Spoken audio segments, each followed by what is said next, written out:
In the United States, we love to compare people to Hitler. And the number of prominent people comparing you to Adolf Hitler is actually growing by the day. Abe Foxman, who's a Holocaust survivor, says it reminds him of the Nazi salute. Donald Trump is Adolf Hitler? When people bring up Nazis, it's usually just to score political points, and there's not a whole lot of meaning behind it. But then I started to realize that I've never actually sat down and listened to or read a speech by Adolf Hitler. So one afternoon, I pulled up the text of some of his speeches and started going through them. And what I found is essentially that while Donald Trump is not Adolf Hitler, there are enough similarities that we should all be a little concerned. Look, I have a tremendous following. We want to make America great again. It's a strong following. I don't know about the Hitler comparison. I hadn't heard that. For example, something that Hitler liked to say was that Germany will and must once more become great and mighty.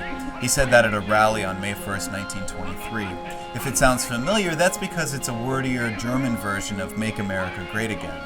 Now, to be fair, this is the general theme of most political campaigns, that things are bad now and that we can make things great again. Trump's claim that America isn't great anymore is demonstrably false. The United States is the greatest military power in the world, it has the biggest economy in the world by a lot, and yet Donald Trump has found a way to communicate with a segment of people who are both disappointed with individual economic immobility, but they're unwilling to blame rich Americans for their struggle. This isn't very different from the argument that Hitler was making. Here's a quote from Hitler. "The conflict and the division between classes must never be so great as to sunder the ties of race."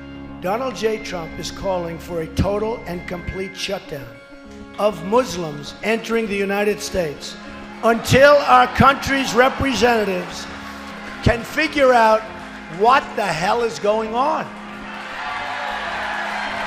Es sind das die Menschen, die überall und nirgends zu Hause sind, die nirgends einen Boden haben, auf dem sie gewachsen sind.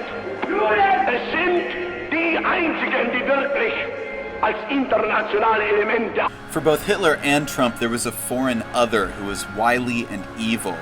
Here's a quote from Hitler in 1922. "The Jews are a people of robbers."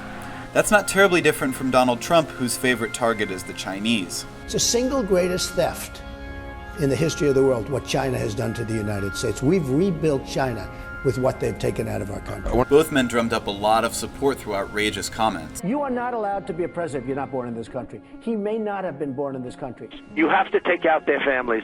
When you get these terrorists, you have to take out their families. While that remark is shocking, especially in the light of his disdain for Muslims and Mexicans, neither genocide nor racism seems to be Trump's organizing principle. The lesson of Hitler is that bombastic people can easily manipulate our emotions, turning frustration into anger and blame. Real leaders, on the contrary, identify the strengths of the populace and turn those towards solutions. It's less exciting, but it's constructive. It preserves democracy, and no one gets hurt.